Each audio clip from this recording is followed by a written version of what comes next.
Bonsoir à tous. On est en live. Il y a une bonne trentaine de personnes qui sont présentes. Comme toujours, on va attendre un peu les moins ponctuels. Je vais chercher une périphrase. En attendant, vous pouvez nous dire d'où vous êtes connectés dans le chat. Et notamment si vous n'êtes pas trompé dans l'heure, parce qu'on s'est fait peur avec un post LinkedIn de John qui n'était pas sur le même fuseau horaire. Et pour vous dire d'où on est aujourd'hui, on est à Issy-les-Moulineaux. Et comme vous voyez, le setup est un peu différent par rapport à la semaine dernière et aux semaines précédentes, puisque nous sommes en live tous les deux. Voilà. Bonsoir à toutes et à tous. Bonsoir Magali de Colmar. Bonsoir Laurent. Bon, on est une trentaine. Audrey, tu n'as pas déménagé depuis la semaine dernière. Tu es toujours dans l'Aisne. Bonjour Bill de Cholet.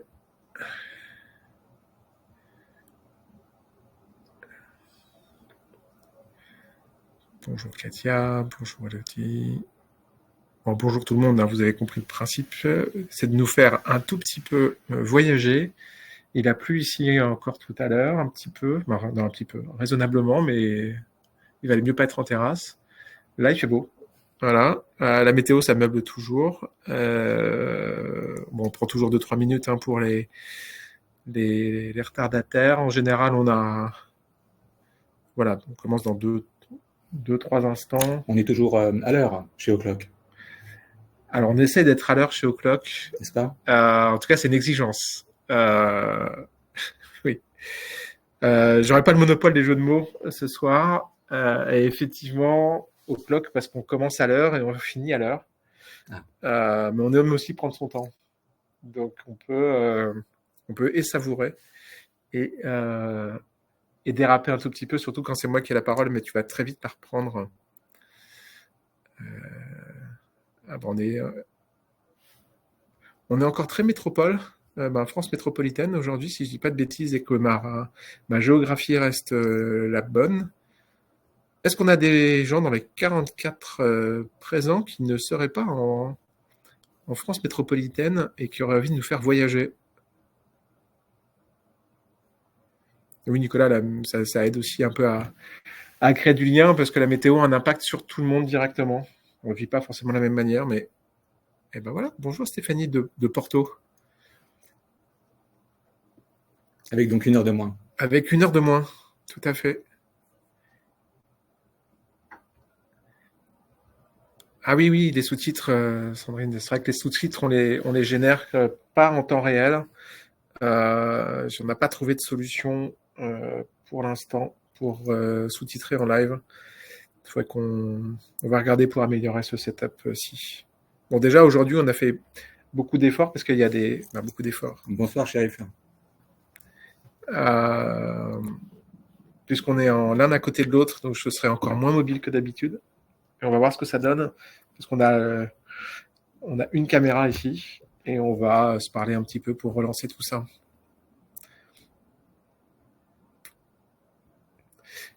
Il faut qu'on regarde si vous avez la solution pour le sous-titrage sur Livestorm. Audrey suit le chat, mais en direct, on l'a pas trouvé. Mais on regardera ça parce que c'est vrai qu'en termes d'accessibilité, c'est dommage aujourd'hui. Mais il y a un petit peu de temps de calcul pour que les sous-titres soient les plus pertinents possibles. Donc, moi, voilà, je l'ai pas trouvé. On finira peut-être par trouver quelque chose. Peut-être avec la version 4.0 de ChatGPT, on peut peut-être avoir du sous-titrage en direct. On trouvera peut-être avec le temps. On est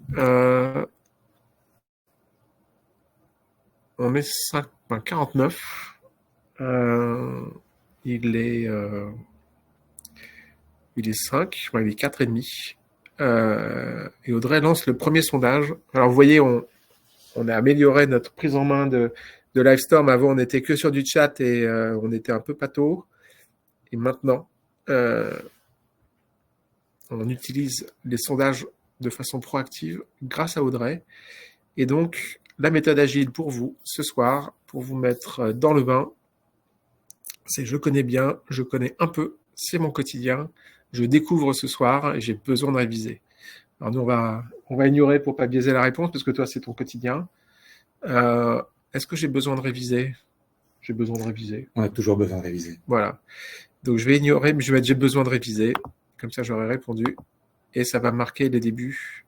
On va passer le quorum, on est 51. En général, les gens arrivent, voilà. Juste interrompre une seconde parce que ça va être très désagréable pour vous. Et je reprends la main dans la foulée.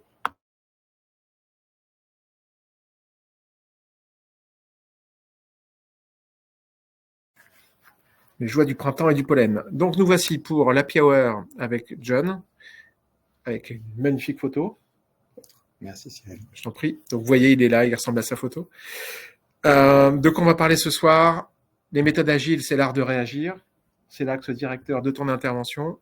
Avant ça, on présente un tout petit peu le contexte des Happy Hours. Les Happy Hours, c'est une heure et demie pour discuter d'un sujet de culture numérique ou de reconversion, donc ils sont en lien avec l'école.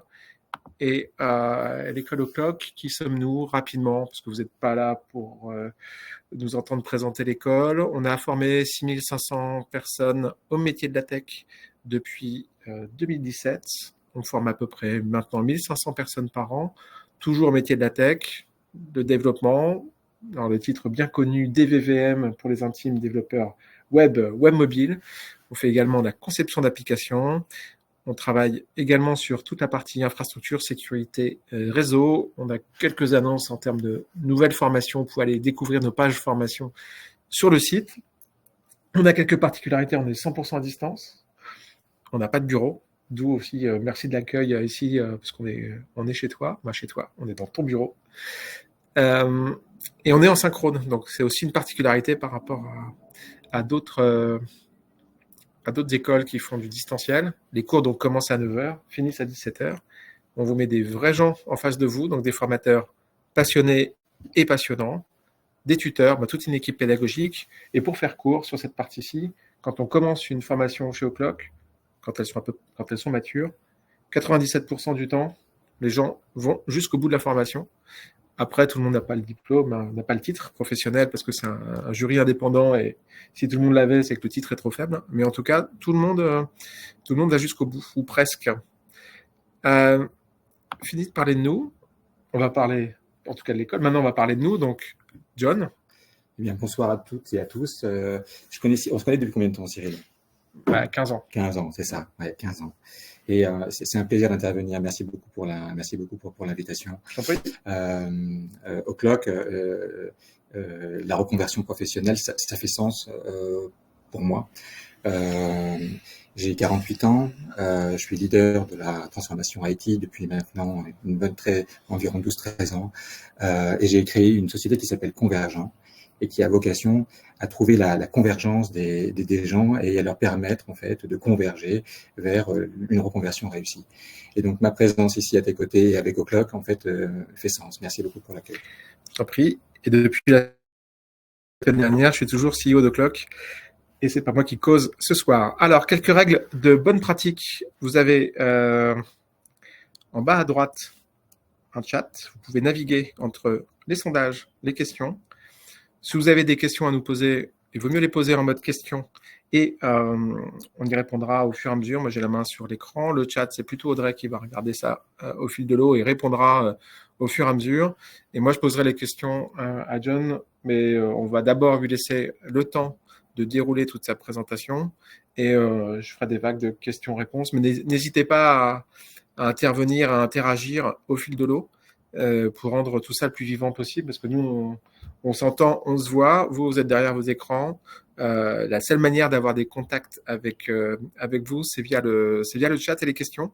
Donc, n'hésitez pas. Vous avez moyen aussi d'interagir avec la partie réagir, ce qui tombe bien parce que c'est le sous-titre de l'événement de ce soir, mais avec des fameux smileys entre les fêtes, pleurer, peur, drôle. Voilà, effectivement, vous avez une vague de... Ouais. N'hésitez pas à nous faire part de vos réactions, du coup. Voilà. Et on est parti.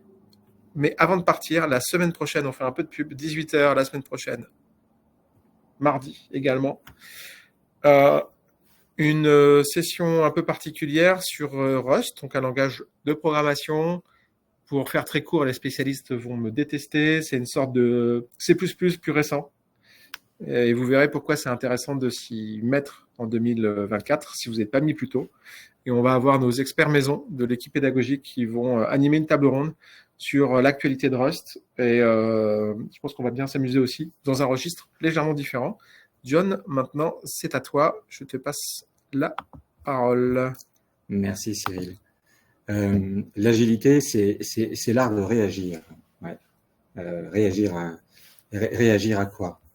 On entend partout aujourd'hui que on évolue en fait dans un monde qui est fait d'incertitudes.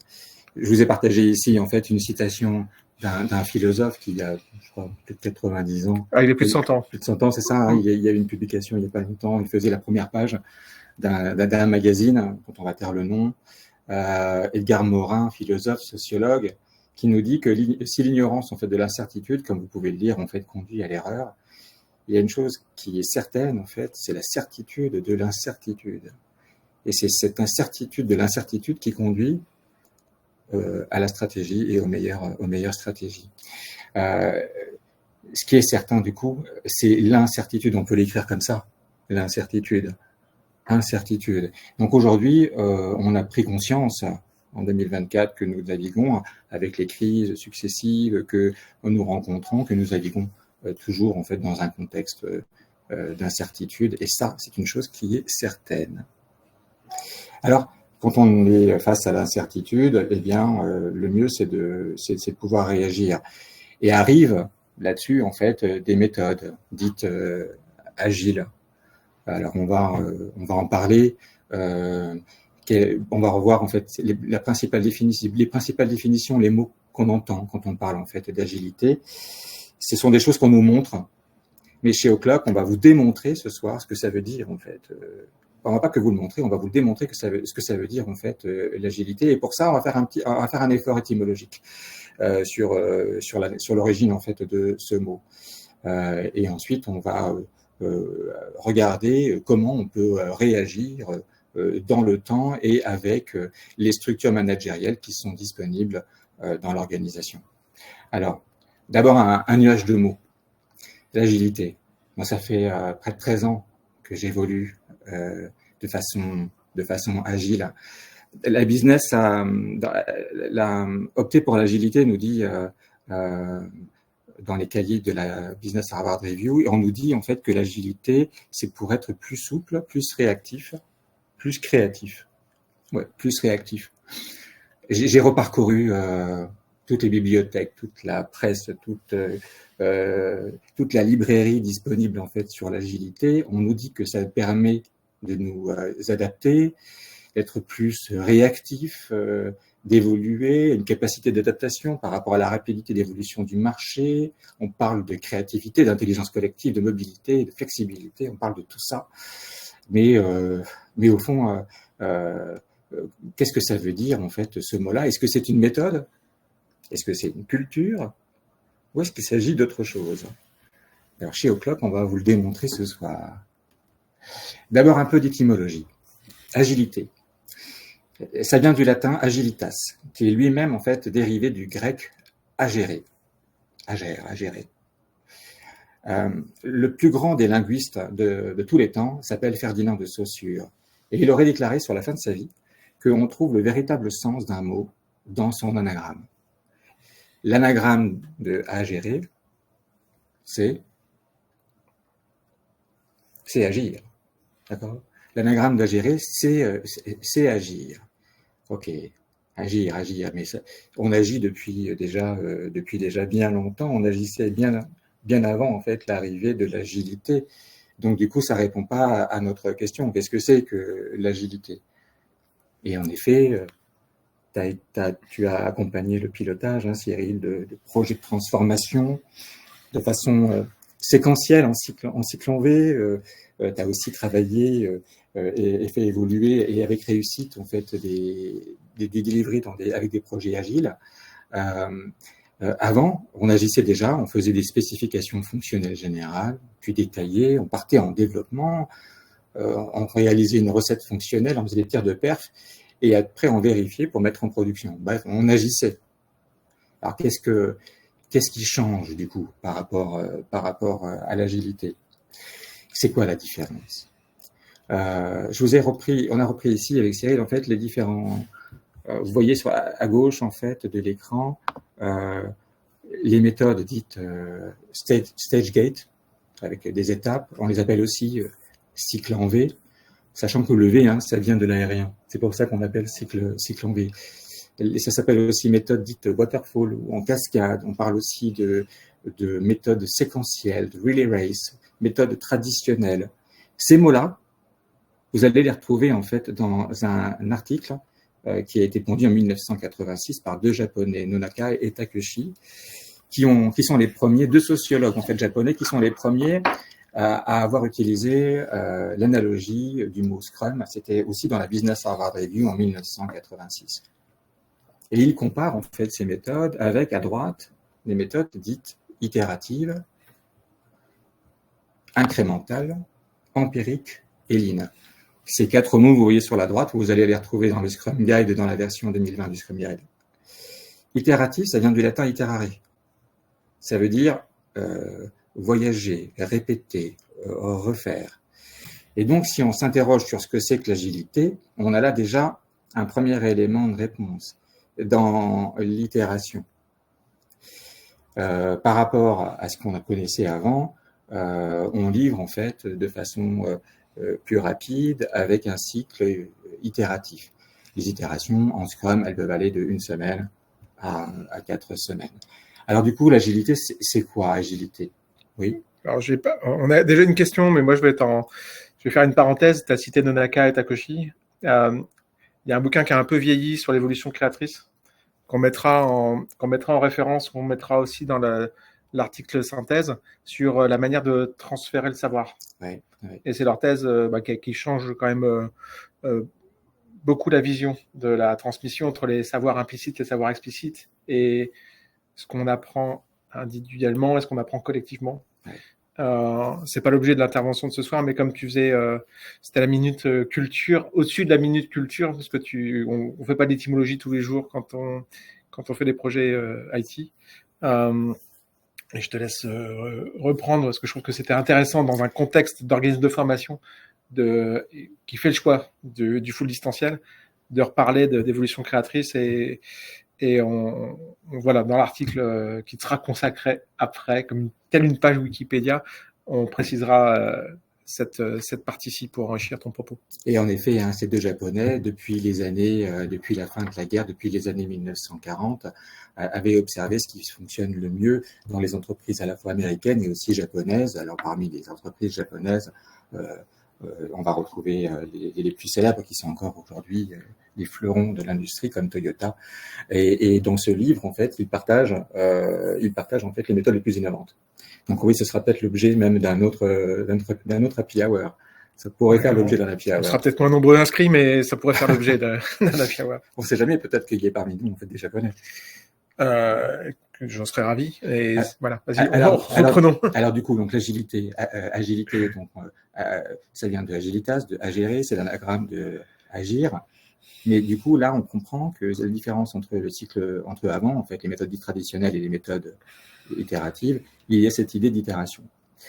Eh bien, quand on regarde en fait la définition du Robert, le Robert nous indique ceci. Il y a à la fois le mot agir, agir, il nous dit que c'est réagir en fait. On peut réagir d'un point de vue physique, mais aussi on peut réagir d'un point de vue figuré ou par l'esprit. C'est-à-dire agir en fait sur l'agent, c'est écrit ici, là, la définition figure numéro 2, agir sur l'agent, la cause, l'action qu'on subit en s'y opposant. Et le Robert est très sympa. Il nous cite en fait quelque chose, une citation d'un monsieur qui était un prêtre en fait à la fin du XVIIIe siècle, qui s'appelait Lamennais. C'est un joli nom, Lamennais, et en fait qui nous dit ceci: les temps font les hommes et les hommes ensuite réagissent sur leur temps. Alors, en fait, ce qui nous fait réagir, c'est le temps. C'est l'agilité, agir, réagir, c'est réagir par rapport à un temps. Et maintenant, ce que je vais vous proposer de regarder, c'est de voir comment on peut ensemble, en fait, dans l'organisation, agir, réagir, c'est-à-dire agir heureux par rapport à un temps. Donc, agir, c'est réagir, c'est ça l'agilité. Alors, du coup, quand est-ce qu'on réagit? Tout le monde connaît que dans une organisation, il y a 3 étages. Le niveau de management stratégique, le niveau tactique, le niveau opérationnel. La question pour réagir, c'est de savoir quand. L'organisation est intelligente. Elle va définir elle-même les moments où elle va réagir. Et dans les propos que je vais illustrer juste après, je vais vous décrire en fait par l'exemple comment on réagit quand on est au niveau stratégique, au niveau tactique, c'est-à-dire plutôt au mois, au niveau opérationnel quand on est à la semaine, et aussi parce que on l'a expérimenté avec les équipes que j'accompagne, comment on peut réagir aussi à la journée, c'est-à-dire chaque jour. Sachant qu'il y a une question à laquelle tu vas pas répondre tout de suite, mais une question de Ramza sur les projets perso, l'utilisation, la mobilisation des méthodes agiles dans un cadre personnel, parce que là on est aussi une culture de grands groupes et les méthodes de projet ont été largement structurées parce qu'il y a eu beaucoup plus d'échecs dans les grands groupes sur des gros projets, rapport chaos notamment, on montre que réussir un projet dans le délai imparti, avec le budget imparti, ça arrive une fois sur 6, en tout cas à la fin des années 90. Et en fait, Ramza évoque la partie utilisation du Kanban pour des tâches courtes et à titre personnel et avec un peu d'engagement qui considère que c'est plutôt cool. Voilà, je cite. Donc on va aussi zoomer, en tout cas, et venir enrichir comme quoi les approches agiles en termes d'organisation de son propre temps permet de réagir. Et oui, on peut réagir. Et là, vous pouvez même l'entendre hein, dans le camp. Bon, c'est d'abord, ça parle de quoi? Ça parle du temps. Ça parle du camp. C'est le camp. C'est d'abord ça, en fait, qui nous fait réagir. Donc, je vais illustrer maintenant mes propos en vous donnant des exemples à chaque fois sur comment l'organisation intelligente, en fait, réagit. Comment réagit-elle quand elle est au niveau stratégique? Dans le livre des méthodologies OKR de Laurent Morisseau, au chapitre 9, il parle de « Nous passons de la planification annuelle à la replanification régulière et fréquente ». Eh bien oui, c'est ça, l'agilité. C'est réagir. Avant, on planifiait. Maintenant, on replanifie. On replanifie plus vite. On replanifie plus souvent. Alors, un exemple. Si certains d'entre vous connaissent en fait les frameworks d'agilité à l'échelle, comme SAFe dans sa version 6.0, dans la partie business à l'étage dernier étage de la fusée, stratégique, quand on parle de business, l'agilité organisationnelle, l'agilité au niveau business, on gère le portefeuille de projet avec un portfolio. On appelle ça le portfolio management. Et ce portfolio nous permet au niveau stratégique, le plus haut dans l'organisation, eh bien de revisiter en fait la stratégie de l'entreprise avec un cycle de 2 à 6 mois. Dans les façons traditionnelles de fonctionner, quand on faisait un plan pour une année. La SAFe, dans les très grandes organisations, on retrouve ça dans les banques, dans les assurances, dans des très grands groupes où il y a des dizaines, des centaines de milliers en fait de collaborateurs, on réagit avec un cycle un peu plus rapide en fait que l'année au niveau stratégique, donc de 2 à 6 mois. Mais on peut trouver des organisations qui vont réagir avec un cycle encore plus court au niveau stratégique. J'ai la chance d'accompagner un client aujourd'hui, en fait, qui, parce que son contexte lui demande, eh bien, a décidé de s'organiser en chaîne de valeur autour de ce qu'on appelle une value team. Et cette value team va, parce que le contexte l'exige, revisiter ses priorités une fois par semaine. C'est-à-dire que cette value team, organisée autour d'un business owner, d'un product manager, d'un PO, toute la chaîne produit est là invitée, et tout ça sous la responsabilité d'une direction en fait Digital Factory qui apporte les moyens de réaliser en fait l'ambition. Eh bien, ils se réunissent une fois par semaine. Et donc là, pour vous donner cet exemple, on est là sur un environnement, sur une organisation qui est très agile. C'est-à-dire que les priorités organisationnelles, les priorités en fait business sont revisitées de façon hebdomadaire. Donc, vous avez entendu, là, avant, on faisait de la planification à l'année. On est agile si on réagit vite. On replanifie. On est passé de la planification à la replanification. Les organisations les plus agiles, ce sont celles qui sont en capacité, en fait, d'accompagner, en fait, le changement au quotidien, au niveau stratégique. Très bien d'avoir décliné sur la partie business. Si tu reviens sur la planche précédente, on a envoyé du lourd tout de suite, parce qu'en fait, avant même de parler de méthode agile, de Scrum, on parle tout de suite de Scrum à l'échelle, agile à l'échelle, et safe. Donc, on est déjà dans des contextes de grosses organisations, avec des portefeuilles projets riches. Et si on revient sur une approche cartésienne, de prendre un gros sujet, de le découper en petits bouts, déjà, si on le découpe sur un propre projet, je pense qu'il y avait des effets d'annonce sur la suite, mais sur le côté MVP, c'est assez différenciant en termes de philosophie entre un cycle en V d'un côté que tu présentais tout à l'heure et une méthode agile où tu avais à chaque fois des livrables qui étaient viables. Et je pense qu'une petite touche de rappel sur les gros concepts, parce que si tu regardes les résultats du sondage, on a 40% des gens qui connaissent un peu, je pense aussi parfois par humilité. On a quand même 27% des gens qui découvrent ce soir. Donc c'est tout de suite beaucoup de vocabulaire, parce qu'il y a autour de l'agile, il y a, je parlais de culture tout à l'heure, mais c'est aussi ça. C'est la méthode, mais c'est aussi la culture. Le besoin de réviser, je pense qu'on y arrivera bien. Et puis les 6% qui connaissent bien et mon quotidien, on a une vingtaine de pourcents de gens qui sont déjà avancés.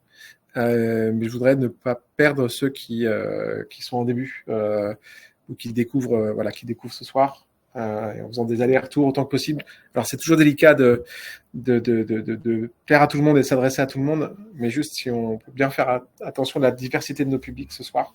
Je savais pas avant, on n'a pas fait passer de sondage ou de questionnaire avant de participer, mais je trouve que Safe, pour appréhender, c'est très puissant, tout ça, mais je pense que ça peut être bien de revenir et de se focaliser aussi sur d'abord l'atome de base, l'équipe de base avec les rôles clés, parce que le PO, le Scrum Master, les petits rituels, etc., qu'on reparle aussi de tout ça.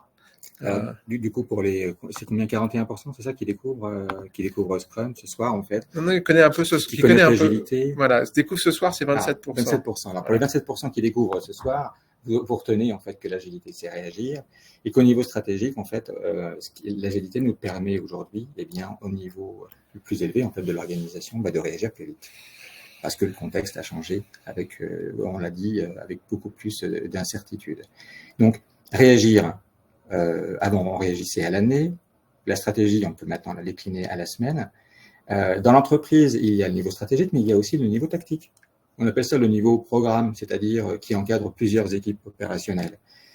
Et pour exécuter cette couche programme, pour exécuter, en fait, quand on a plusieurs équipes, en fait, à animer, là aussi, en fait, les méthodes aujourd'hui dites agiles, avec Safe, par exemple, nous permettent, en fait, de délivrer.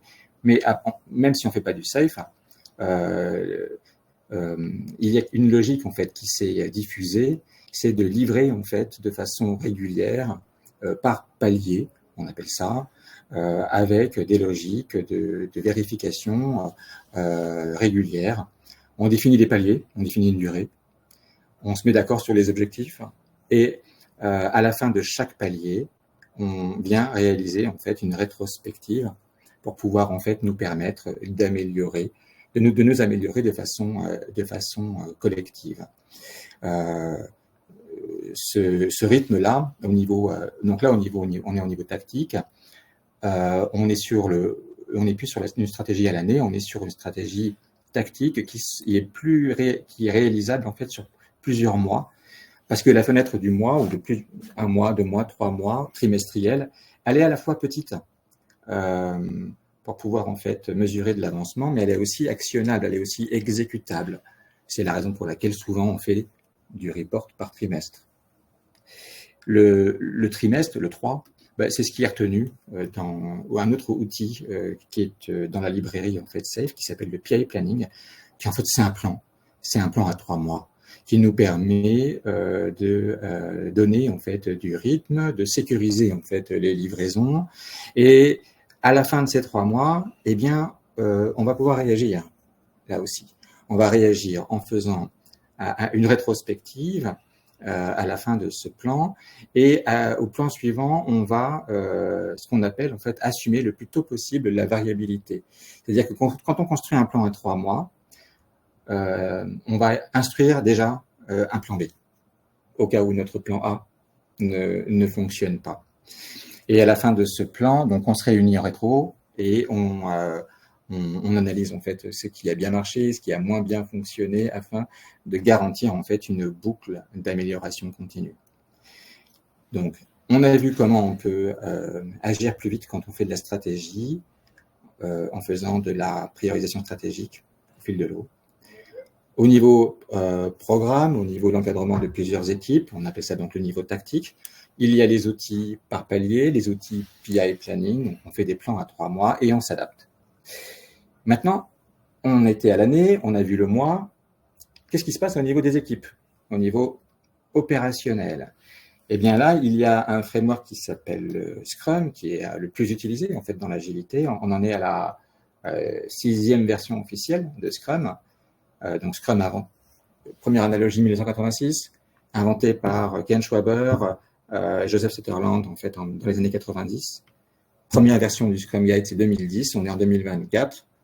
C'est à 14 ans, ce Scrum Guide. Et il a été construit pour permettre au niveau des équipes de s'organiser, cette fois-ci à la semaine.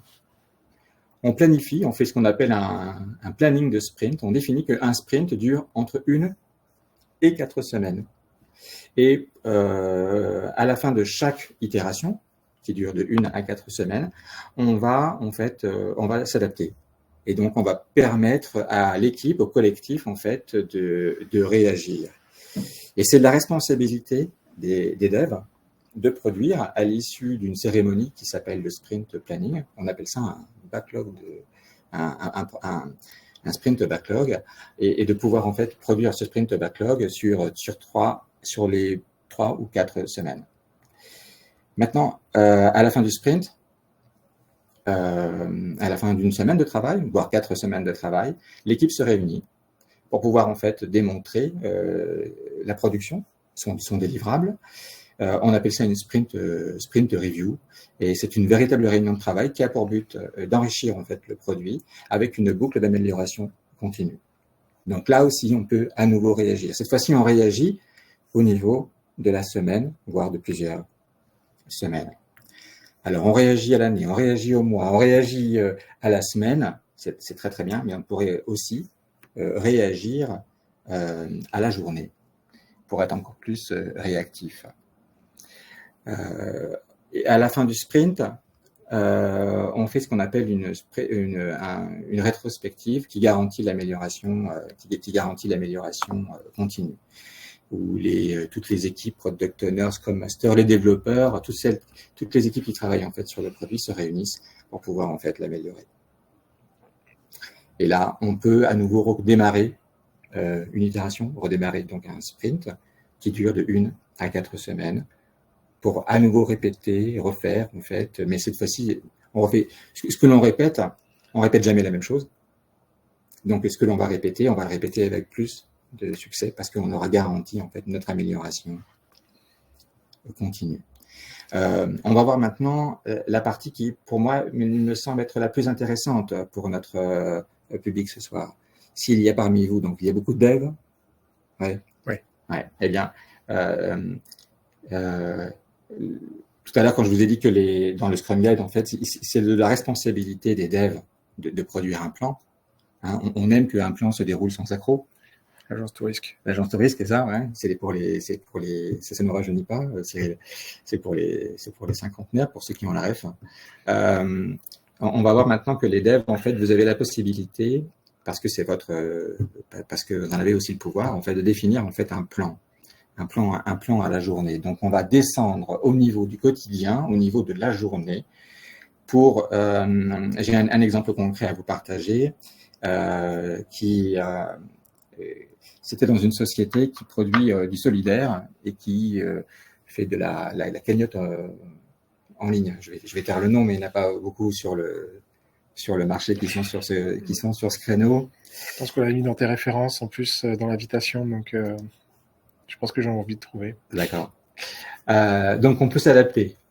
On peut adapter la stratégie, on peut adapter la tactique, on peut adapter en fait, on peut réagir au niveau opérationnel.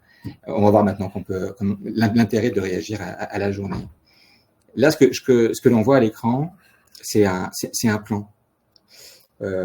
C'est utilisé dans un outil, le ticketing du marché, qui propose en fait, vous voyez ici en ligne, des devs. Je les ai anonymisés, il y a les prénoms qui sont derrière. Et en colonne, ce sont les jours de travail, les jours du sprint en fait.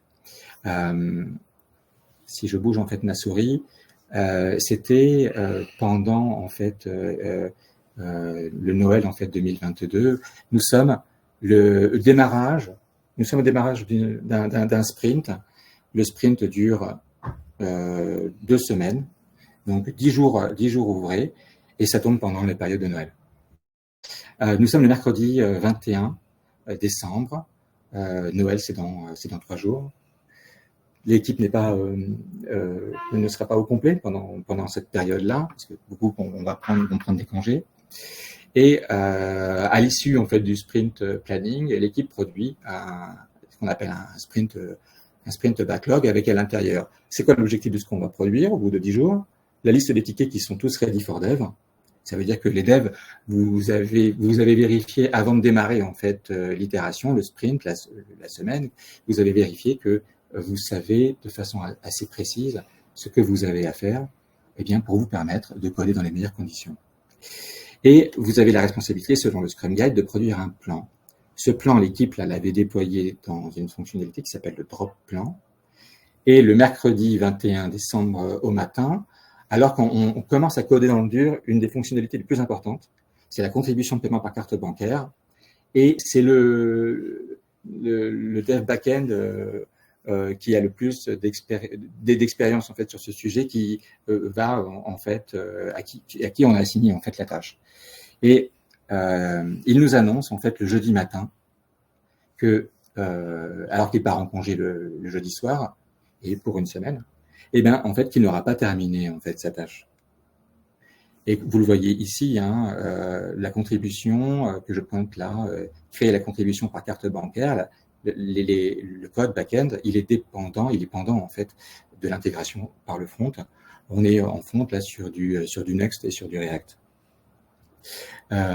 Et c'est un autre dev qui est censé, parce qu'il a pris un jour de congé, qui est censé revenir en fait le mardi matin. Sauf que si on n'a pas terminé le jeudi, la contribution par carte bancaire, eh bien, c'est tout le sprint, tout notre plan en fait qui va tomber à l'eau. On ne pourra pas le tenir.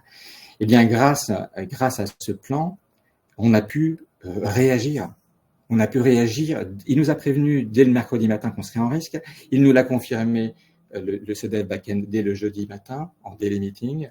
Et on a pu donc du coup lui confier cette tâche à un autre dev backend pour être sûr de terminer avant la fin de la semaine, le vendredi soir, pour que le front soit intégrable au retour du fronteur qui portait en fait cette responsabilité à partir du mardi. Et ainsi de suite, on a pu tenir notre plan.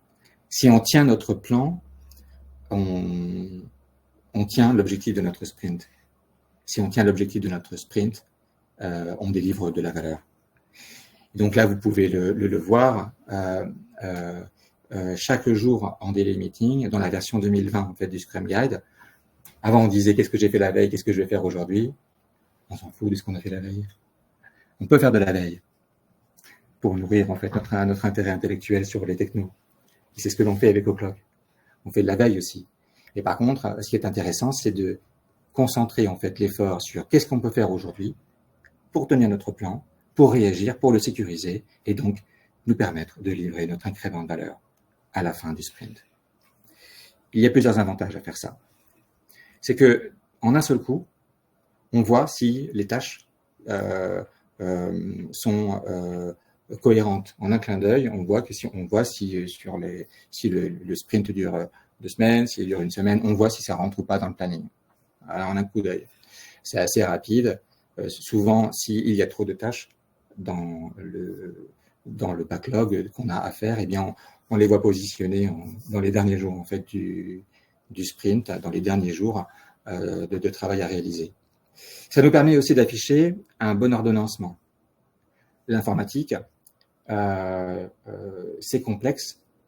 C'est complexe quand il y a quand c'est imbriqué. Plus c'est imbriqué, plus c'est complexe. Plus il y a de dépendances, plus c'est complexe. L'avantage d'ordonner en fait notre travail, d'avoir un plan, eh bien, c'est de savoir dans quel ordre on commence. Est-ce qu'on doit commencer par le back-end avant de faire l'intégration au niveau front? Est-ce que on peut commencer le back-end? Est-ce que les couloirs de dev sont disponibles? Est-ce que les DevOps nous ont mis à disposition en fait notre infrastructure? Est-ce qu'il y a des jeux de données à produire par la QA, par les tests, avant de pouvoir en fait commencer? Ça sert à rien de tester si on peut pas ça sert à rien de coder si on ne peut pas le tester. Et le troisième avantage qu'on y voit, eh bien, c'est nous permettre de façon collective de réagir pour nous assurer de façon quotidienne qu'on va bien tenir notre plan et donc on va bien tenir notre objectif de sprint. On appelle ça le sprint goal. Voilà pour la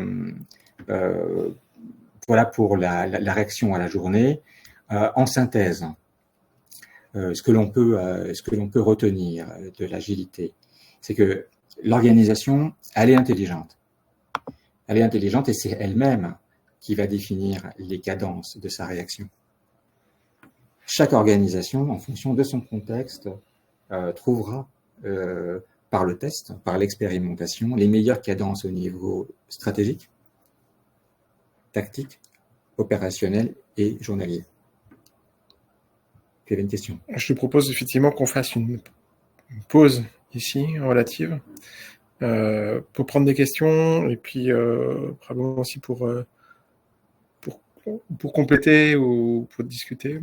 Parce que tu as fait une présentation à top-down, en présentant la stratégie, la tactique, l'opérationnel.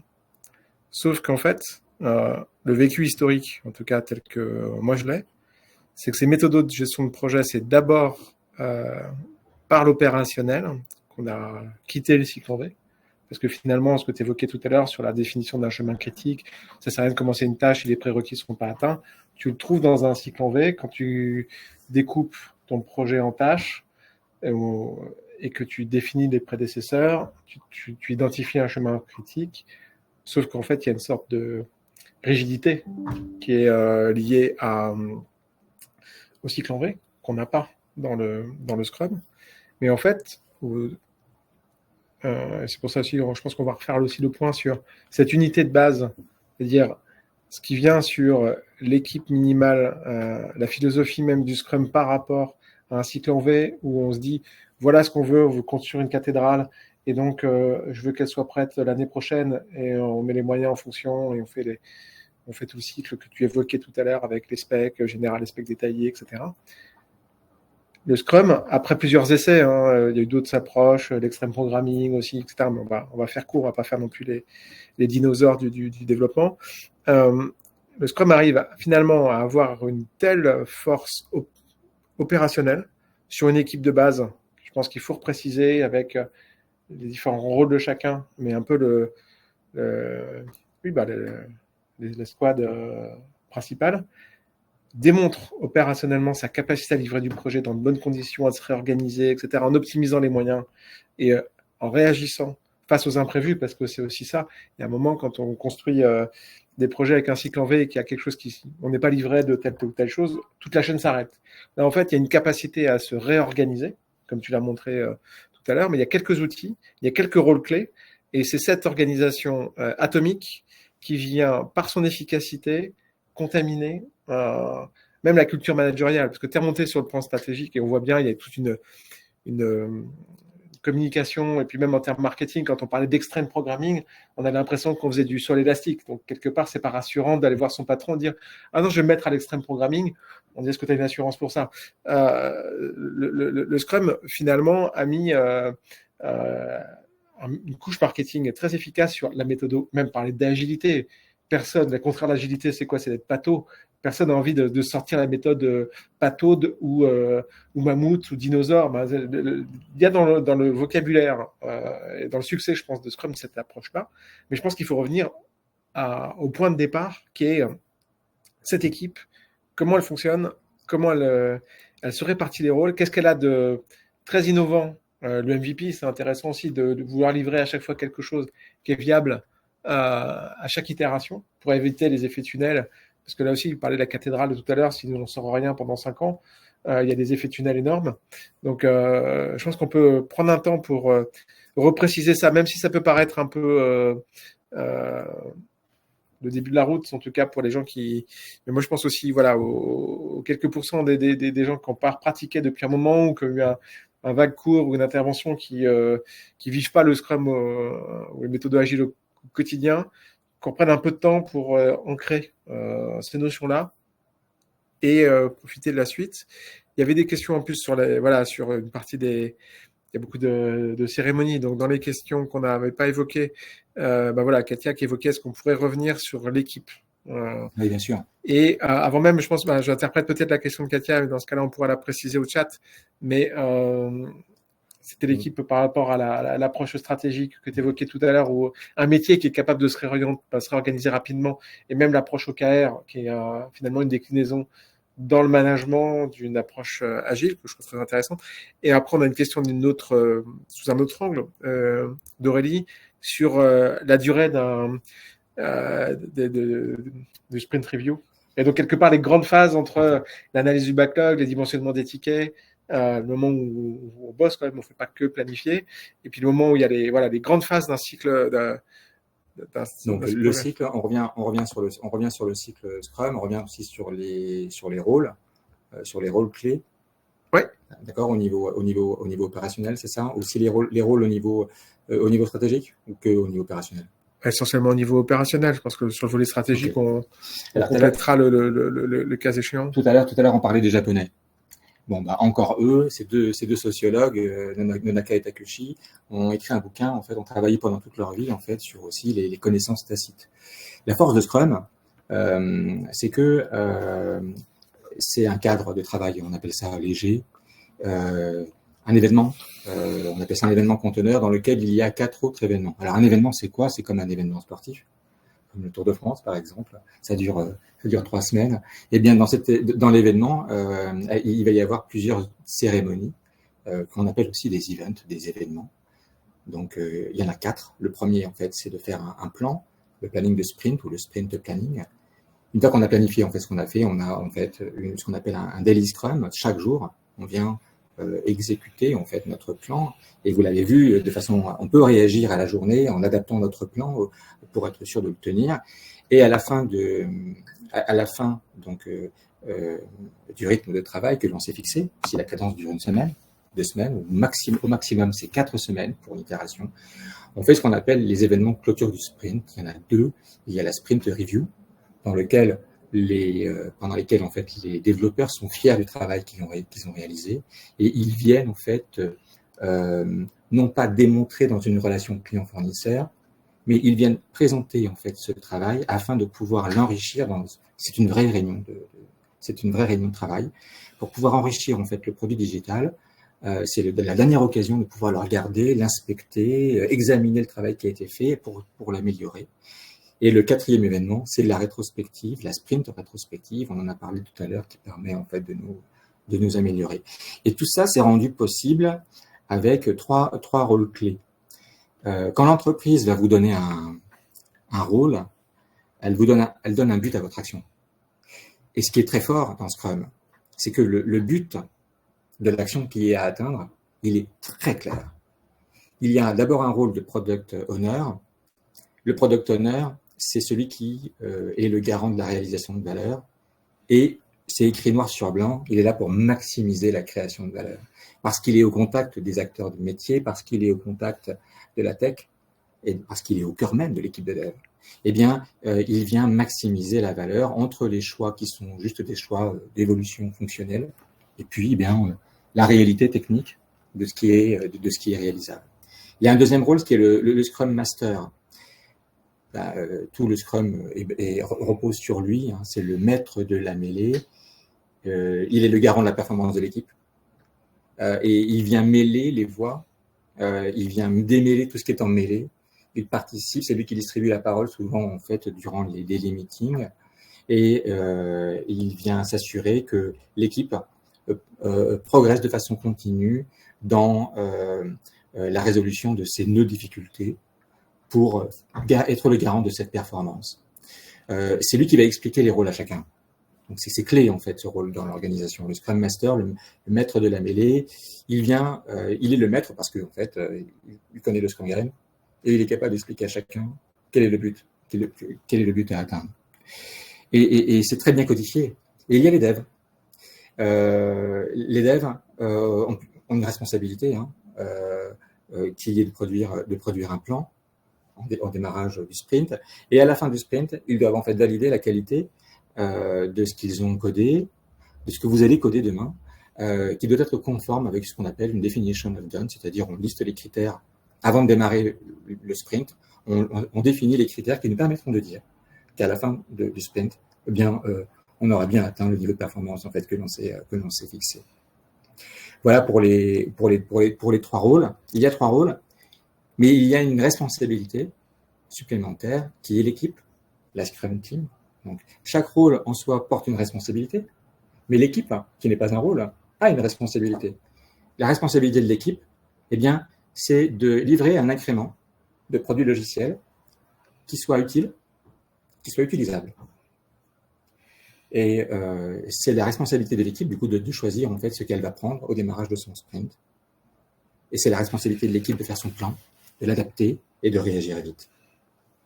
Est-ce que j'ai répondu sur la clarification des rôles? Alors, sur la clarification des rôles, je pense oui. Sur la partie des cérémonies, quelle est leur durée à peu près? Si on prend un sprint de 3 semaines, les différents events que tu as évoqués, ils prennent combien de temps?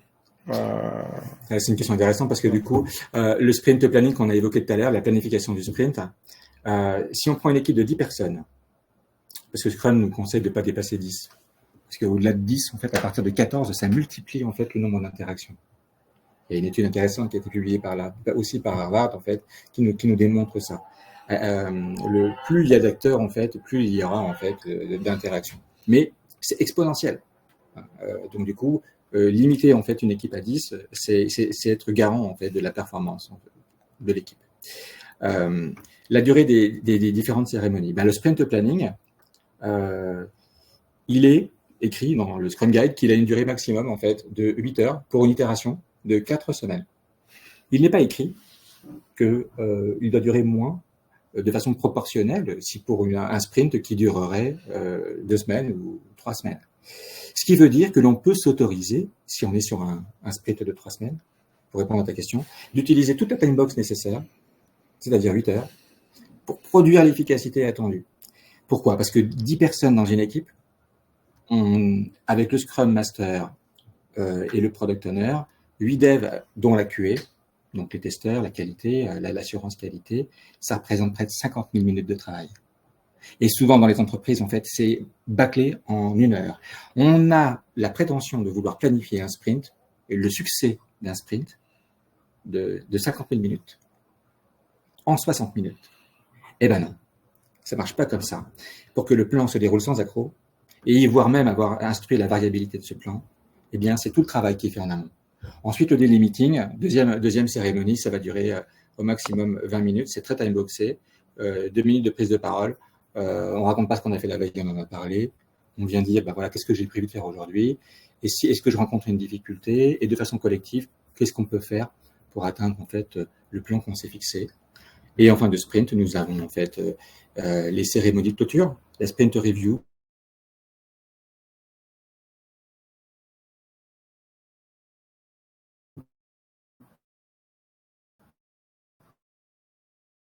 En moyenne, c'est mis assez de temps en rétrospective pour s'améliorer. C'est souvent. Très clair. Reprendre le fil de la conversation, sachant que ma communication a été coupée pendant une seconde. Donc j'espère que j'ai pas perdu trop de monde. Il y a une micro-coupure. Voilà, il y a une micro-coupure. Je ne sais pas la mesurer. Je pense qu'elle est de quelques secondes. D'accord. Donc pour revenir en fait sur mais ok, on répondait à la question et donc là on est à la fin. On reprend la deuxième partie de ta présentation et on traitera les autres questions qui n'ont pas été, quand éventuellement, qui restent en suspens, le cas échéant. Donc une organisation en fait intelligente va définir elle-même en fait ses cadences pour réagir. Vous avez retenu du coup, plus l'organisation est agile, plus elle se réunit pour pouvoir en fait adapter en fait ses réactions. Tu as des exemples d'organisations de grosse taille? Parce qu'on a quand même nous plutôt une culture de petites équipes, en tout cas, ou d'entreprises de taille intermédiaire. Est-ce que tu connais des grosses structures qui fonctionnent bien de façon agile? Parce que moi j'ai quelques références professionnelles antérieures qui voilà, qui sont pas forcément toutes les plus souples, qui ont d'autres forces, d'autres avantages. Mais est-ce que tu as des exemples aujourd'hui qui te semblent fonctionner? Dans mon parcours, en fait, j'ai travaillé dans des environnements qui sont très, très agiles et donc pas très gros. Voilà. Je n'ai pas en fait de référence, en tout cas personnelle, vécue, que je pourrais vous raconter de très gros paquebots qui réagissent. Vous le savez, le Titanic, quand il a voulu en fait éviter un iceberg, plus c'est gros, plus c'est difficile en fait de corriger la trajectoire. Et donc dans les entreprises qui sont les plus grandes, les banques par exemple, où il y a des centaines de milliers de salariés, les entreprises de transport, eh bien c'est beaucoup plus délicat de pouvoir en fait être réactif. Donc en conclusion, on peut réagir au niveau stratégique pour les entreprises les plus agiles. Elles le font à la semaine. Au niveau tactique, on se donne en fait du rythme tous les mois ou tous les trimestres, on est sur le mois. Au niveau opérationnel, on est au niveau de la semaine, de 1 à 4 semaines, mais on peut aussi en fait réagir à la journée avec un plan de travail. Ce sont les devs en fait qui réagissent entre eux pour pouvoir en fait tenir leur plan. Donc on peut réagir à l'année, on peut réagir au mois, on peut réagir à la semaine, on peut réagir au jour. Et parce qu'on s'appelle au clock, on peut aussi réagir à l'heure. D'accord? Et si vous travaillez dans une équipe qui est capable de réagir à l'heure, à la bonne heure, eh bien du coup, ce sera le bonheur et vous serez agile. Voilà. On prend quelques. Est-ce que vous avez des questions? Oui, il y en a. On n'a plus de planche sur la présent. Non. Donc je te propose qu'on passe sur ce format-là, voire même qu'on change de caméra. C'est trop joueur comme setup, on touche à rien. Alors, on a des questions complémentaires. Allez-y, on peut se lâcher sur les questions. Continuité de ma question, quelle est la différence entre un chef de projet et un product owner? En fait, je pense que c'est possible qu'on ait été un peu allusif sur cette partie, parce qu'une des grosses différences dans les organisations cycle en V traditionnelles et le Scrum, c'est que le product owner, il est garant du produit. À la limite, au niveau tech, il ne connaît pas grand-chose. Au bout d'un moment, il rentre quand même dans le bain, parce que sinon, il va perdre un peu son temps. Mais là, dans cycle en V, on a une grosse coupure, surtout en France, maîtrise d'ouvrage, maîtrise d'œuvre. Finalement, on va avoir des équipes qui vont utiliser l'outil, le livrable, etc., puis celles qui vont l'exécuter. Et en fait, cette coupure, elle favorise pas forcément elle favorise l'effet tunnel, parce qu'on pense qu'on a compris ce que l'autre voulait, il est loin et on le voit régulièrement. Enfin, je vais te livrer ton livrable dans 3 mois, tu vas voir, ça va être super. Un des avantages de Scrum, c'est de mettre le métier au cœur de la tech. Et quelque part, ces rétroactions, elles sont plus courtes, elles sont plus évidentes. Donc, la question fréquente finalement, mais la différence entre le chef de projet même si Audrey a répondu il y a quelques minutes à cette question, je pense que ton éclairage peut être aussi intéressant. Alors, chef de projet, product owner. On va d'abord faire la différence entre projet et produit. Parce que le product owner, c'est le propriétaire du produit. Donc, différence d'abord entre produit et projet. Bon, produit, vous l'entendez, ça produit. Projet, projeté, c'est jeter quelque part en fait une idée d'une trajectoire qu'il est difficile en fait d'estimer parce que le travail est découpé de façon séquentielle.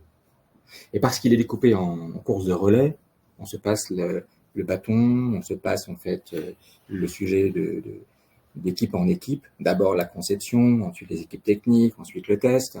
Bah, au fond, on ne sait pas quand est-ce que c'est. C'est pour ça que c'est séquencé. Et donc le chef de projet, ben, son rôle, et bravo à ceux qui font ça encore, hein, parce qu'ils ont beaucoup de mérite, on a été chef de projet, eh bien, tente l'impossible. Tente de dire quand est-ce que l'on va atterrir, alors qu'on ne sait pas quand est-ce que c'est, parce que c'est séquencé. Donc les séquences, le fait que ce soit séquencé ne nous permet pas de le dire, mais on a quand même inventé en fait ce rôle-là. Et dans les méthodes en fait dites standards, en fait, ça a existé des années 60 jusque encore aujourd'hui. Il y a encore aujourd'hui des chefs de projet. Donc vous avez compris, entre le projet et le produit. Le projet, c'est des séquences de travail qui s'enchaînent. Ben, le produit, c'est tous en même temps. Ça produit. Et la différence entre le product owner, donc le propriétaire du produit, et le chef de projet, entre l'honneur et le chef, ben, c'est qu'il n'y a pas de chef dans l'agilité.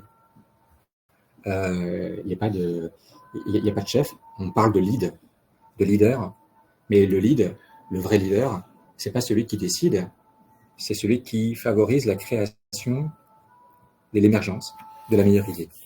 L'idée, c'est ça en fait. C'est de trouver les meilleures idées, de favoriser en fait la création et l'émergence d'une idée. Et grâce à l'agilité, parce qu'on réagit vite, s'il y a des accords, parfois ça arrive, eh bien on vient traiter nos désaccords par le test, par l'expérimentation. C'est pour ça qu'on appelle ça aussi des méthodes empiriques. Alors on a d'autres questions, et alors il y en a une qui concerne Audrey, si tu peux trouver quelqu'un de l'équipe EDA, parce que je ne voudrais pas dire de bêtises, la question de Kevin sur l'utilisation des méthodes agiles sur le projet tutoré en DVVM. Je pense que c'est une question clé qui intéresse en tout cas tous les gens qui n'ont pas encore passé le projet tutoré. Je ne voudrais pas dire de bêtises, donc je ne dirai rien sur ce sujet. Et dans les autres questions auxquelles on n'a pas encore répondu, dans les petites entreprises, j'imagine qu'il n'y a pas forcément de Scrum Master ni de Product Owner. Du coup, la méthode agile peut-elle être appliquée, et comment, s'il n'y a pas de garant de sa mise en place, de suivi de son efficacité? C'est une sorte de principe de réalité, qu'en fait, on se retrouve dans une équipe, je veux dire, de 3-4, et comment on se répartit, parce qu'en fait, il y a aussi ces cérémonies, elles sont intéressantes parce qu'elles rythment. Et c'est vrai que tous les jours, on dort ou presque, et donc on revient le matin avec de nouveaux espoirs, et en même temps des nouvelles contraintes, et c'est une manière supplémentaire de se synchroniser. Donc daily meeting pour commencer à embarquer l'équipe, c'est assez chouette, mais en même temps c'est chronophage. Donc comment on adapte, parce qu'on en a parlé de grosses équipes tout de suite, en plus en commençant par Safe, sur des plus petites équipes, comment on peut utiliser les principes de l'agile. Est-ce qu'on peut avoir de l'agile dégradé? Déjà, son Kanban personnel, c'est une manière de limiter le nombre de tâches qu'on a ouvertes, et puis de se dire, chaque tâche, normalement, est censée faire bouger l'aiguille, en tout cas faire avancer le schmilblick. Mais voilà, pour répondre à Aurélien, comment on fait ça? Oui, tout le monde n'a pas un Scrum Master. Tout le monde n'a pas la chance d'avoir les meilleurs Scrum Masters en fait dans son équipe. Hein. Comment on fait?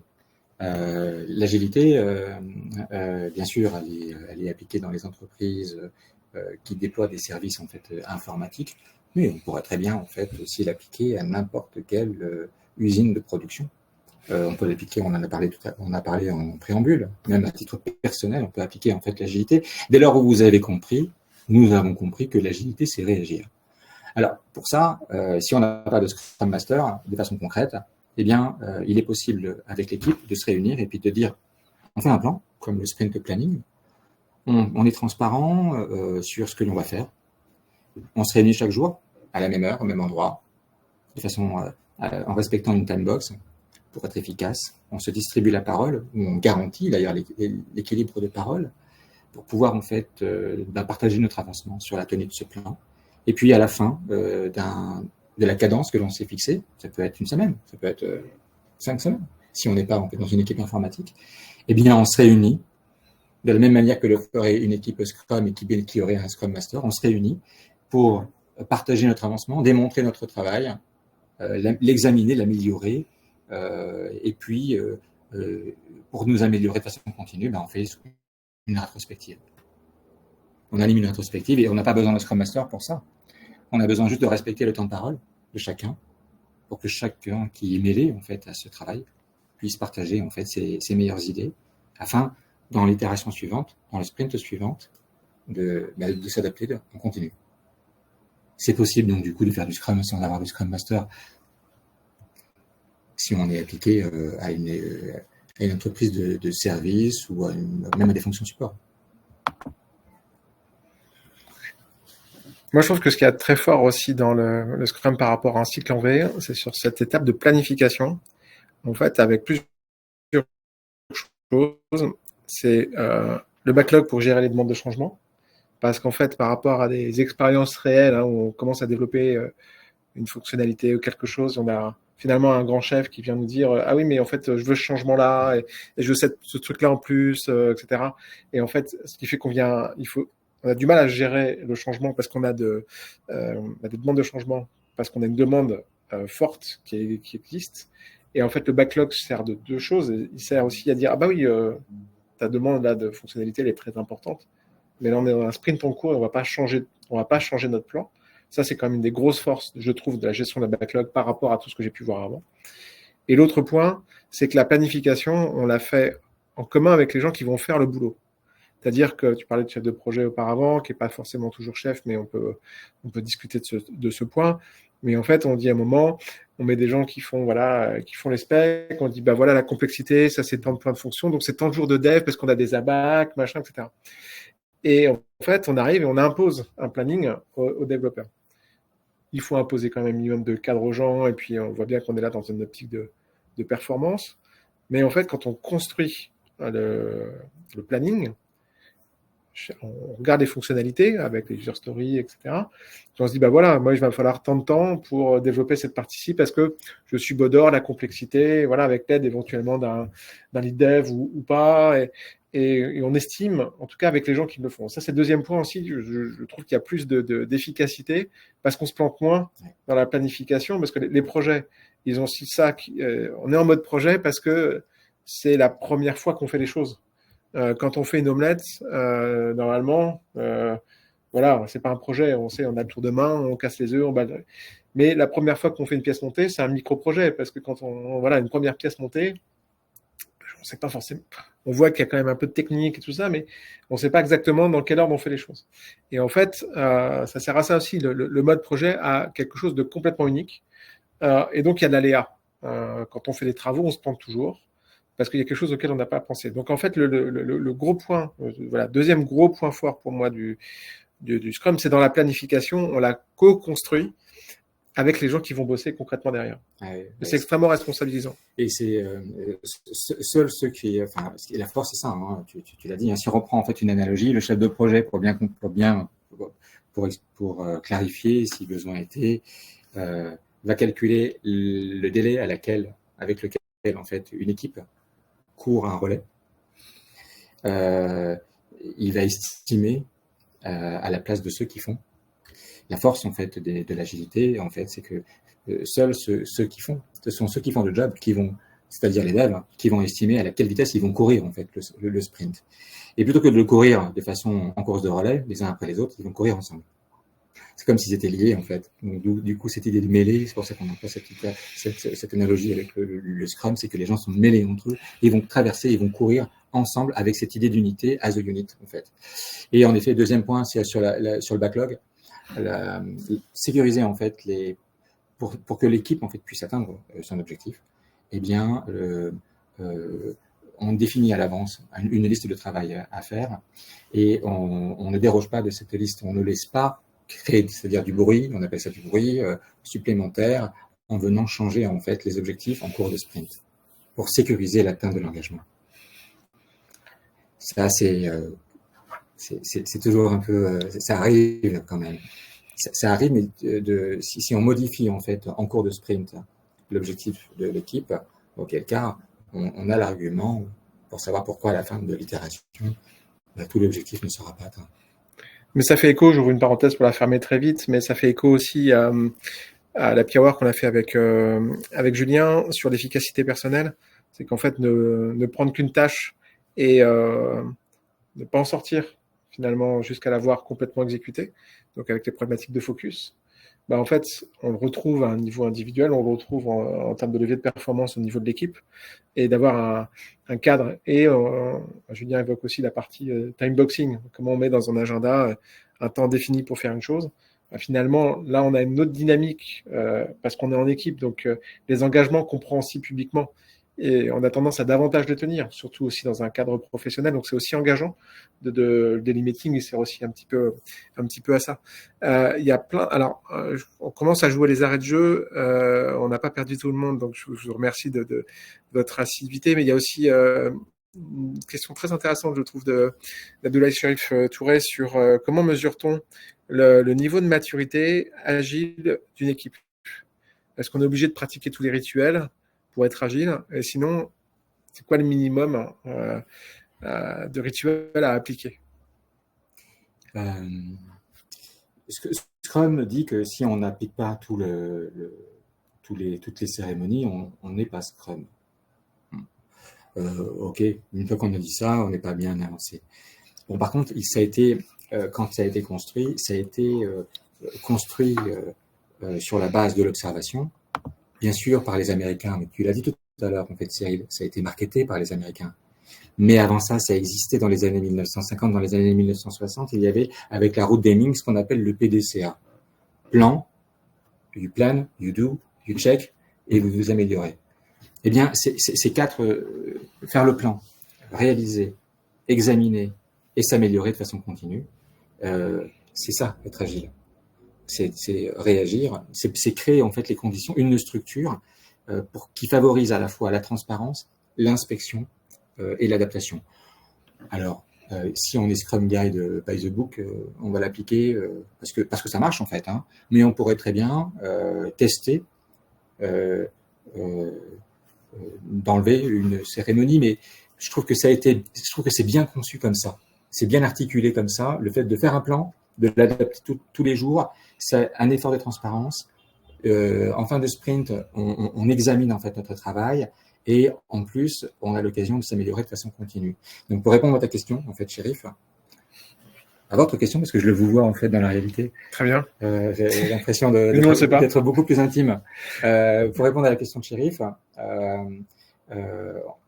on pourrait très bien tester. On pourrait tester si toutes les cérémonies en fait sont utiles. À mon sens, oui, elles le sont. Elles le sont parce que vous avez compris, c'est pas que Scrum, hein, c'est la route Deming. Hein. Je planifie, j'exécute, je démontre et je m'améliore de façon continue. Merci. On essaie de répondre aussi à Aurélie, et là c'est ton rayon, sur les formations agiles, sont-elles toutes les mêmes? Toutes les mêmes, non, parce qu'il y a des organisations différentes qui animent l'agilité. Elles sont censées être par contre toutes les mêmes. Mais chaque formateur sera bien sûr différent. Par contre, il y a un cadre qui est respecté. C'est les formateurs qui animent par exemple pour le Scrum Guide, en fait, ils sont en un niveau de certification qui permet de garantir que le cadre soit bien délivré. On appelle ça des PST, Professional Scrum Trainer. J'espère que je l'ai bien prononcé. Et qui sont censés garantir en fait un cadre de delivery et de formation. Merci. Je regarde, je regarde les questions auxquelles on n'a pas encore répondu. Audrey, merci pour la réponse pour des VVM, c'est ce que j'avais en tête, mais avec les changements de référentiel, j'étais pas sûr. Donc ça aurait été assez moche. Cette question pour savoir si tous les collaborateurs ont les mêmes références. Alors, cette question pour savoir si tous les collaborateurs ont les mêmes références, c'est-à-dire quand on évoque la partie agile, est-ce qu'on ne part pas du principe que tout le monde est d'accord sur de quoi on parle? Parce qu'il n'y a pas trop de... Ah, oui. Mais là, je pense que c'est aussi quand tu lances un groupe projet, globalement, je me permets de répondre c'est important d'expliciter ces règles de fonctionnement au moment du lancement. Parce que on peut penser que, surtout sur des thèmes qui paraissent simples, on a les mêmes vocabulaires. Et en fait, c'est intéressant, il me paraît même nécessaire de définir au sein de l'équipe les règles de fonctionnement qu'on se donne et d'expliciter les termes pour éviter ces impairs-là. Donc, j'espère que ça répond à ta question, Aurélie. Je swing avec maintenant le chat. On va pas trop... Alors, attendez, j'ai raté quelques bricoles. Le PDCA, ouais. Non, mais honnêtement, c'est un super outil, la route Deming, le PDCA. C'est ce que l'on fait avec Scrum. Oui, on planifie, on variante. exécute, on démontre et on s'améliore. Oui. Après, avec l'agilité, c'est effectivement la roue tourne plus vite. C'est effectivement une excellente remarque parce qu'en fait, le PDCA, on l'a quoi dans les routes Deming sur des processus et qui peuvent avoir des cycles. Regardons-nous, on a des cycles de fabrication, si j'ose dire. On a des promos qui durent 8, 10, 12 mois. Et en fait, la diplomation, c'est ce travail autour de 8 mois. Donc, pour améliorer la promo suivante, certes, on peut faire un peu d'amélioration continue parce qu'entre chaque saison, on fait des post-mortem, on fait des rétex pour voir ce qu'on pourrait améliorer sur tel cycle ou tel cycle. Mais pour regarder l'intégralité, notre cycle de fabrication aujourd'hui, une promo, sur des VVM, c'est 8 mois. Et donc, pour s'améliorer complètement, il faut qu'on ait un cycle complet. Là, l'avantage aussi énorme des sprints, c'est d'avoir des sprints courts et 3-4 semaines. Et donc, d'avoir des occasions plus régulières de s'améliorer. Alors, ça existait avant le PDCA. Le modèle standard, le PDCA, qui était arrivé avec le PDCA dans les années 1960, a standardisé la méthodologie de projet classique cycle en V. Mais quand on s'intéresse à la généalogie des projets exploratoires, quand on remonte au projet Manhattan, pour la création de la bombe nucléaire, le projet Sidewinder, faire passer un missile téléguidé d'un avion à un autre, le projet Polaris, faire émerger un missile depuis un sous-marin immergé, eh bien, on se rend compte que les cycles de production étaient très courts. Ils travaillaient de façon agile déjà dans les années 1940. Mais là, tu es sur des sujets super intéressants. On est sur des projets d'innovation. Oui, sur des projets d'innovation. Oui. Et on n'est pas exactement sur la même méthode. Mais je suis d'accord on n'invente pas tout. Il y a un côté marketing et on montre ce qui est efficace dans plein de choses. Il y a des questions. Et ça pourrait faire l'objet d'un happy hour, en fait. Oui. Non, mais... Regardez comment dans l'histoire, on a résolu les principales difficultés qu'on a rencontrées grâce aux méthodes les plus innovantes. Mais je pense même à un plan de cours, en fait. Mais on n'en parlera pas ce soir. Katia a une question pour nous. Elle est actuellement apprenante chez O'Clock, donc elle a très bon goût. Et elle s'intéresse fortement au métier de product owner. Oui. Elle a un parcours professionnel antérieur dans la gestion de projet et la gestion d'équipe. Comment se former à être product owner aujourd'hui, car il existe peu de formations diplômantes. La plupart sont des certifications et non reconnues par l'État. Oui, ce sont des certifications. Alors, c'est pas parce qu'on a passé la certif pendant 2 jours qu'on est product owner. Ça pourrait être aussi l'objet en fait d'une formation. C'est une bonne question. Alors, comment on se forme? D'abord, Katia, c'est ça? Oui. Est-ce que vous avez, pour être un bon product owner, c'est propriétaire du produit. Dans le mot propriétaire, on doit entendre qu'on se comporte en propriétaire et pas en locataire.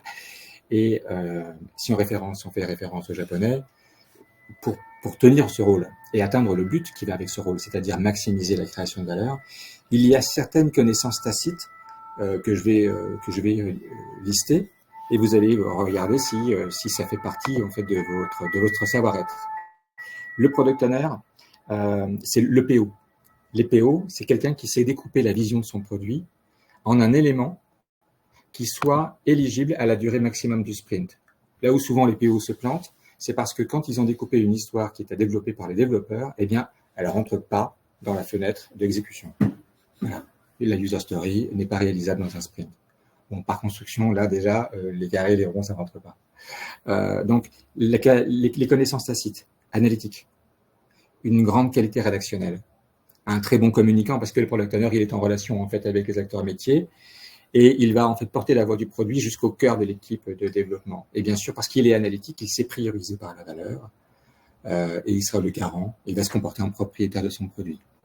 Voilà quelques clés qui vont vous permettre, Katia, de regarder si vous avez ces connaissances tacites pour devenir demain un très bon product owner. Et puis pour la formation, on va regarder avec O'Clock ce qu'on peut proposer, non? On n'a rien dans les tuyaux sur ce sujet, quoique, mais c'est pas, voilà, c'est pas pour tout de suite. Mais de façon beaucoup plus concrète, Katia, en fait, passez l'assertif, suivez la formation et trouvez un stage de 3 à 4, au moins 3 mois dans une équipe en fait IT et qui cherche en fait à renforcer, à avoir un coup de main. Ça vous permettra en fait d'avoir une expérience sur le produit logiciel. Définitivement, on fera un paragraphe sur Nonaka et Takoshi parce qu'il y a des choses qu'on apprend par socialisation. Et donc, principalement, on va dire que c'est la connaissance tacite. Et donc, faire un manuel et lire le manuel, c'est pas comme ça qu'on apprend les choses. Les choses évidentes, c'est par exemple le tour de main pour faire une tarte ou une pâte à tarte ou un bon pain. On peut regarder la recette et quand vous regardez la recette de cuisine, malgré la photo, etc., 9 fois sur 10, ça n'a pas la tête qu'il y a sur le livre de cuisine et ça n'a pas le même goût une fois sur l'autre. Ce sont les mêmes ingrédients, vous avez l'impression que ce sont les mêmes ingrédients, mais on n'a pas le même résultat que la recette de votre grand-mère. Voilà. Et quand c'est la recette de votre grand-mère, parfois vous avez la chance d'avoir fait le gâteau avec elle plusieurs fois et finalement vous avez pris le tour de main. Elle ne vous l'a pas expliqué concrètement, mais il y a bien un transfert de connaissances. C'est pour ça que ces stages en entreprise, ils sont assez intéressants. Parce qu'en fait, ils vous permettent d'apprendre le tour de main. Et donc, c'est ça la socialisation chez Nonaka et Takoshi, mais on en reparlera à l'occasion parce qu'on ne va pas faire une soirée sur cette partie. Il y a une dernière question. Donc, ai-je le potentiel pour être product owner, connaissance tacite, analytique, bonne communication, savoir prioriser et qualité rédactionnelle? Oui, toi, tu les as? Et, donc, savoir prioriser, c'est ça, qualité rédactionnelle, analytique, et savoir bien découper la vision de son produit. Découper la vision du produit dans un ensemble qui soit le plus petit réalisable, en fait, dans un sprint, dans la fenêtre d'une itération. Quelle dure une semaine, 2 semaines, 3 semaines ou 4 semaines. Bien découpé. C'est essentiel. Et on a plutôt des bons communicants, des bonnes personnes qui peuvent prioriser et en auto-évaluation se sentent plutôt moins analytiques et surtout les connaissances tacites. En gros, c'est un peu de la pratique ou de l'expérience si je réduis. On n'est pas loin, on va commencer à perdre un peu de gens et c'est normal vu le timing. On n'est pas loin des arrêts de jeu. Je vous propose, est-ce qu'il reste une ultime question plutôt à John. Moi, je reviendrai la semaine prochaine pour Rust. Même là, pour la semaine prochaine, je voudrais vraiment m'effacer parce qu'on aura toute l'équipe. Mais s'il y a d'autres questions, alors, on peut aussi faire le service après-vente parce que ça pourra décanter. Il y aura un replay. De toute façon, le replay est disponible assez vite après la manifestation sur Livestorm et on la remettra sur YouTube très probablement. Et on fera la petite synthèse, mais là, on a pas mal d'articles en préparation, donc on va pas donner de date pour l'article. Donc s'il y avait une dernière question ou quelque chose, on vous encourage vivement pour les plus tech d'entre vous à vous inscrire la semaine prochaine pour Rust. Rust, quand on a un peu de connaissances en programmation orientée objet, c'est accessible. Donc on fait un peu d'auto-promo. Et la semaine d'après, ce sera le mardi également. On fera un peu de géopolitique, mais surtout de la géopolitique cyber, sous le contrôle de Audrey. Est-ce qu'on a déjà mis l'invitation? On va pas la mettre ici, on la communiquera aux inscrits. En tout cas, merci pour les interactions, parce que c'est toujours un exercice particulier d'animer via le chat. On était dans la même salle, donc en termes d'animation, ça changeait un peu. Vous avez compris qu'il faisait beau maintenant parce que je plisse les yeux encore plus que d'habitude depuis tout à l'heure parce qu'il y a un grand soleil qui attend maintenant pour se lever. On était ravis d'animer ça à 2 voix ce soir. Merci Cyril. Merci aussi Audrey. Et merci à tous les présents. Merci Audrey comme toujours pour le support. On va couper parce qu'il n'y a pas de façon soft de couper une présentation et c'est toujours rapide. Mais soyez, en tout cas, réagissez, soyez agile, et soyez agile à l'année, au mois, à la semaine, au jour. Et donc à l'heure, grâce à O'Clock. Grâce à Outlook. Merci à tous, bonne soirée, Merci. à bientôt, au revoir.